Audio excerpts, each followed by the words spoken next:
threat for storms Sunday and Monday coming up. All right, Mikhail, we will stand by. Thank you. A possible solution to heavy traffic on Whiskey Road is on the way, as today was the groundbreaking for the Powder House Road Connector project. Your Kennedy Payne has more. Whiskey Road sees about 45,000 cars a day, and the city says the project should reduce traffic by 18%, eliminating nearly 8,000 cars a day from the roadway. It's been a long journey. Well, even in 2006, it was the exact same issues. It's just gotten more.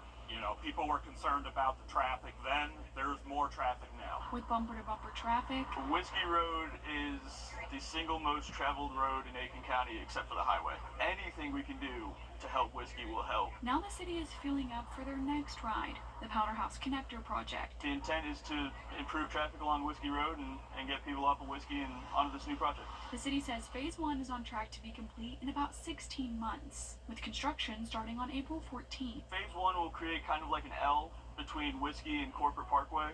So this one's going to come off Whiskey and we'll have a roundabout in the middle, and then it'll go up South Centennial and meet up by Aiken Memory Care. They expect the same time frame for the second phase. Phase 2 itself would go all the way to the existing Powder House Road near the intersection of Old Powder House and Powder House. Bob Van Pelt lives in Aiken, but he says he steers clear of Whiskey Road. It's so built up with traffic from around the Publix area, Cracker Barrel, going back down to Doherty or going downtown Aiken, it gets crazy. The city says the project should reduce traffic by 18%, even with new development. They're looking at a hotel, they're looking at somewhere upwards of 500 plus homes. And where are those people going to go? They're going to shop on Whiskey. And so we're going to put more traffic on here. So I don't know where the reduction will come from. After watching Aiken grow over the years, he says the south side is overcrowded. We recognize there needs to have some growth, but we want the growth to be sustained. I mean, even our mayor, city mayor, Mayor Milner, is in favor of that.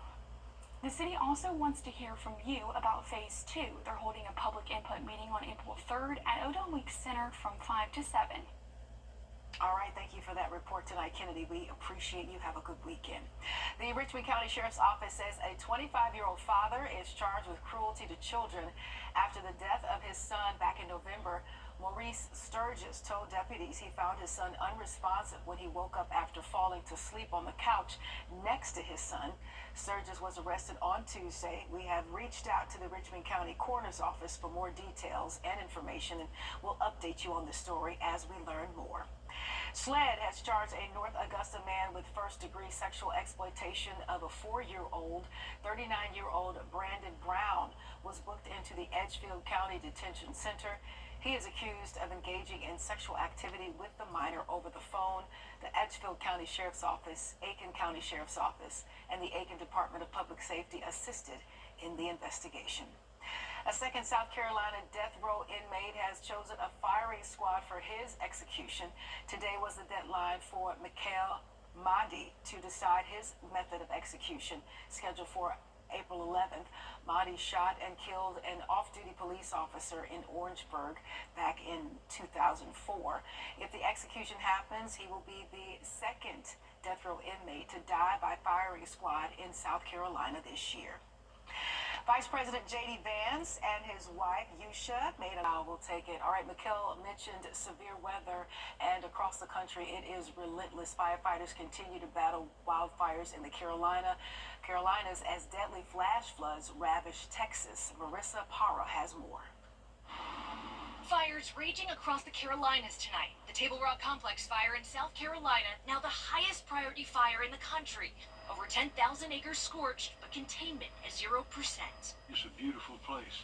Unfortunately, it's on fire right now. Crews taking aggressive measures. A tanker dropping fire retardant for the first time in the state's history. The region under red flag warnings. Homes at constant risk of new flare-ups. We've faced some really difficult conditions, but we are making progress. The inferno took several properties from Andrew Reed. It's like a war. Fireballs. It would just, the flames would just jump. Roughly a dozen homes here lost, but countless others have been spared. This pinpoint water drop, the reason Mike Marsteller's home still stands today. Basically, the water drop in God's hand saved it, because it was imminent, as you can tell. The wild weather, not just in the Carolinas, At least 3 dead in Texas as the Rio Grande Valley saw 15 inches of rain in 36 hours. Streets swamped in standing water. And the McAllen Medical Center flooded. The rain drenching Texas desperately needed in the Carolinas. But hope isn't drying up. Where do you start that process of rebuilding? Waking up. And then just saying what is the highest and best use of my life for that day. Marissa Parra, NBC News, Flat Rock, North Carolina. And fans of the CBS reality competition show Survivor reacted to a powerful moment from this week's episode. Take a look. This is a dangerous spot.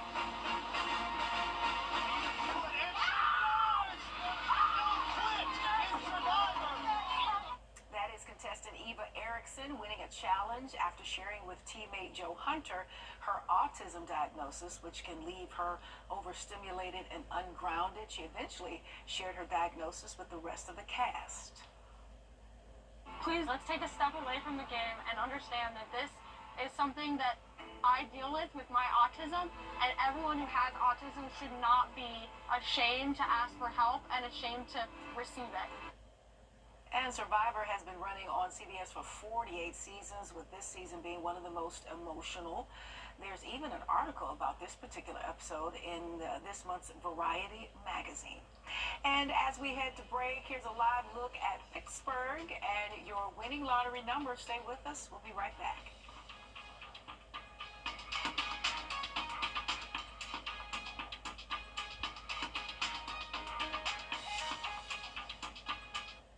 First Alert Radar, powered by Jim Hudson Automotive Group.